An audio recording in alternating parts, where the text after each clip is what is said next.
All right, so now our muskrat is dry and it's time to take it off the board.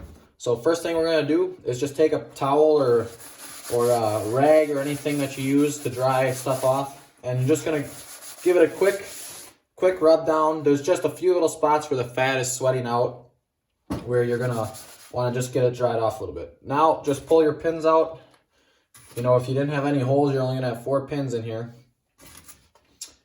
And there you go. So this has been drying in my fur shed here. It's about 55 degrees Fahrenheit, about 13 degrees Celsius. This has been drying for about 5 days now. But typically, when I'm cranking through a lot of muskrats and need the boards, 3 days. 3 days is plenty on a board, and they'll be dry. So pull your belly board out. I just give them a little whacking just to loosen them up. Now, when you pull them off, don't pull from the tail. Don't pull from the bottom up. Grab the nose and just pull it right off. If you pull from the bottom, what might end up happening is you could rip the bottom, and then you'd get obviously docked for it.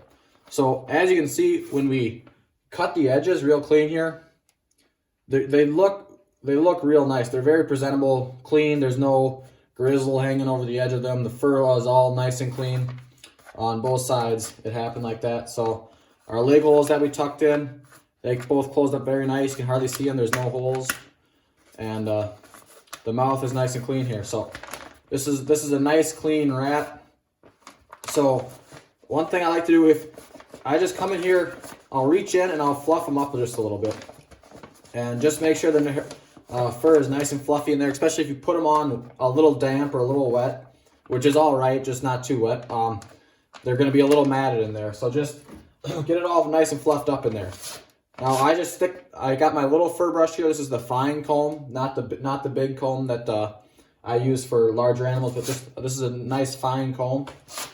And get in there. You don't have to go all the way up. Just get in a little ways and brush it out. Just a little ways in there. And then I just brush the edges down.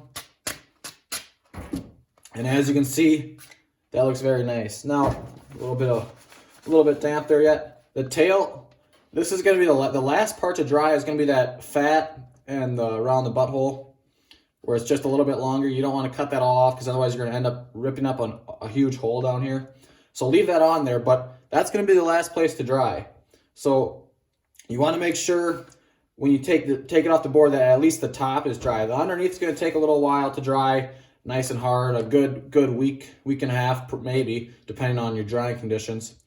I did not have the fan on the whole time this was drying. A lot of times when I've got a lot of fur in here drying, I'll turn the fan on, but this one was not. But when it's all, the shape is taken, you know, it's formed. It's not going to change after this. It's just going to need to dry right here a little bit.